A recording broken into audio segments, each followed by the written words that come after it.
आज की कहानी है, जीवन ही असली पूजा है। तुम्हारी सारी पूजा और आराधना नकली है, क्योंकि असली पूजा तो जीवन जीना है, वह पूजा या आराधना नहीं है। जीना और क्षण प्रतिक्षण जीना, और इस प्रामाणिक रूप से जीने में ही कोई एक जानता है कि परमात्मा क्या है, क्योंकि वह एक जानता है कि वह एक है कौन। तुम्हारा परमात्मा का विचार जीने से एक पलायन है। तुम जीने से और प्रेम से डरे हुए हो, तुम मृत्यु से भी भयभीत हो। तुम अपने मन में एक बड़ी कामना सृजित करते हो, एक बहुत दूर की कामना जो कहीं भविष्य में पूरी होगी, और तुम उसके साथ सम्मोहित हो जाते हो। तब तुम परमात्मा की पूजा करने लगते हो, और तुम एक नकली परमात्मा की पूजा कर रहे हो।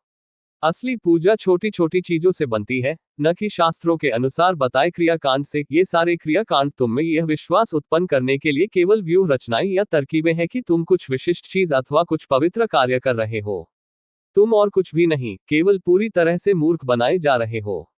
तुम नकली परमात्मा सृजित करते हो, तुम प्रतिमाएं, मूर्तियां और पूजाघर बनाते हो, तुम वहां जाते हो और वहां मूर्खतापूर्ण चीजें करते हो, जिन्हें तुम यज्ञ, प्रार्थना और इसी तरह की सामग्री कहकर पुकारते हो।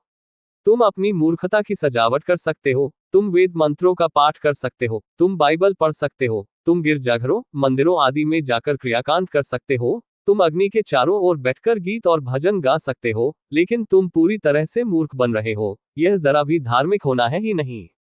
धर्म अर्थात अनुभूति, धर्म अर्थात प्रत्यक्ष व्यवहार। एक सच्चा धार्मिक व्यक्ति दिन प्रतिदिन, क्षण प्रति क्षण जीता है। वह फर्श पर पोंछा लगाकर उसे साफ करता है, और यही पूजा और आराधना है। एक पुत्र अपने बुजुर्ग माता पिता की सेवा में लीन है, यही पूजा है। एक स्त्री पति के लिए भोजन बनाती है, और यही उसकी पूजा है। प्रेम से स्नान करने में ही पूजा हो जाती है।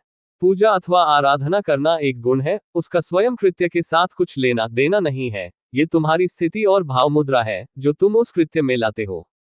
यदि तुम किसी पुरुष को प्रेम करती हो और उसके लिए भोजन तैयार करती हो, तो यही तुम्हारी पूजा और आराधना है, क्योंकि वह पुरुष ही दिव्य है। प्रेम प्रत्येक व्यक्ति को दिव्य बना देता है, प्रेम दिव्यता के रहस्य को प्रकट करता है। तब वह केवल तुम्हारा पति ही नहीं रह जाता, वह पति के रूप में तुम्हारा परमात्मा होता है। अथवा वह केवल तुम्हारी पत्नी ही नहीं होती, वह स्त्री के रूप में अंतिम रूप से तुम्हारा परमात्मा होती है, और हमेशा परमात्मा ही बनी रहती है। तुम्हारे बच्चे के रूप में, विशिष्ट रूप में तुम्हारे पास परमात्मा ही आता है। उसे पहचानो, समझो, यही तुम्हारी पूजा और आराधना होगी।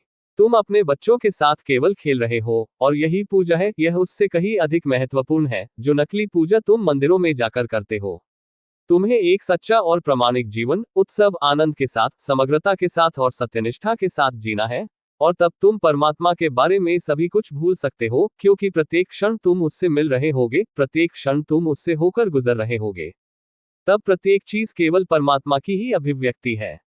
प्रत्येक चीज की पहली और पूर्व शर्त परमात्मा ही है, बिना उसके कुछ भी अस्तित्व में नहीं हो सकता। इसलिए केवल वही विद्यमान है, केवल वही अस्तित्व में है, और शेष सभी कुछ उसी का एक रूप है।